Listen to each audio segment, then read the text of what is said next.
a professora de matemática que não é boa em matemática. Calma, deixa eu contextualizar. Na semana passada, eu fiz uma live junto com um professor super querido e eu fui convidada para a gente falar a respeito de criatividade. Inclusive, essa live, se você quiser assistir, tiver curiosidade, ela fala muito sobre criatividade, ela ficou aí salva, tá lá no IGTV. E tem uma parte da live que eu falei que eu não sou boa em matemática.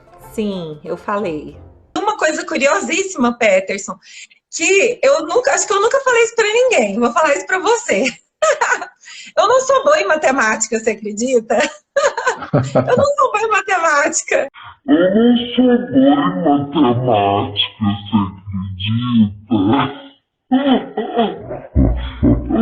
sou boa em matemática. Eu não sou boa. O negócio, gente, é que nós enxergamos a matemática como uma ciência exata. E eu não gosto de enxergar como as pessoas enxergam, tipo, 2 vezes 2 igual a 4. 5 vezes 5 igual a 25. 9 menos 18 igual a 1.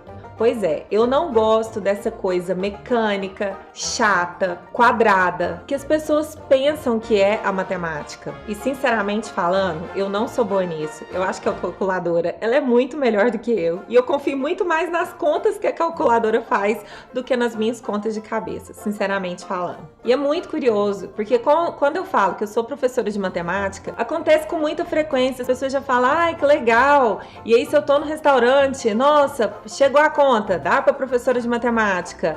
Ah, pois é, então eu tenho que fazer uma conta aqui. Quanto que é? 54 vezes 4. E aí eu já fico olhando para mim com aquela cara de xícara. Você já ganhou uma xícara de presente? Bom, mas voltando para a matemática em si, gente, a matemática é muito mais do que isso. É buscar novos caminhos, é tentar, é passar raiva às vezes, é confiar no seu instinto, é tentar de novo, é pesquisar, é aprender, é debater, ou seja, é um longo caminho a ser trilhado. Gente, e não precisa ser difícil, você só precisa das ferramentas corretas, das pessoas certas para te guiar e um cadinho de força de vontade. E eu vejo que muitas vezes o bloqueio, ele fica justamente na linguagem entre o professor e o aluno. Por exemplo, esses dias eu postei lá no Stories para vocês lembrarem sobre os números primos e eu inventei que era só fazer a letra L lá no dedinho.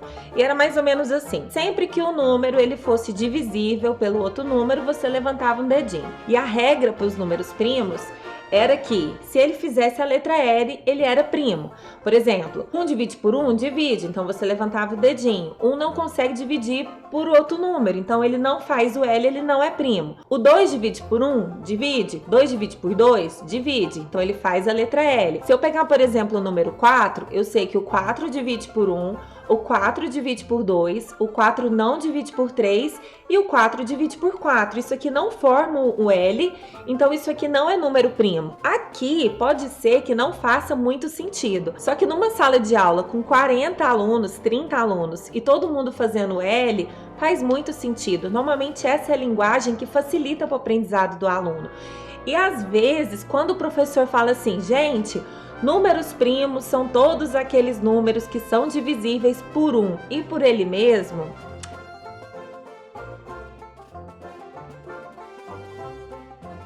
Muitas vezes, na semana que vem, os alunos eles já não conseguem lembrar dessas frases e aí a gente pode usar uma didática um pouco mais diferente. Então, trazer essa criatividade, essa facilidade, esse entusiasmo e essa vontade de aprender é que é gostoso na matemática. E foi exatamente isso que eu quis dizer sobre não ser boa em matemática. Eu sou boa em ensinar, porque é justamente isso que eu faço com muito amor. E é isso, e um beijo.